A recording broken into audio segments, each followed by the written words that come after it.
ओम नमो हनुमते रुद्रावताराय सर्वशत्रुसंहारणाय सर्वरोगहराय सर्ववशीकरणाय रामदूताय स्वाहा।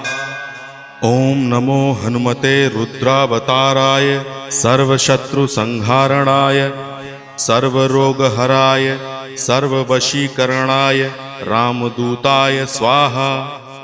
ओम नमो हनुमते रुद्रावताराय सर्वशत्रुसंहारणाय सर्वरोगहराय सर्ववशीकरणाय रामदूताय स्वाहा।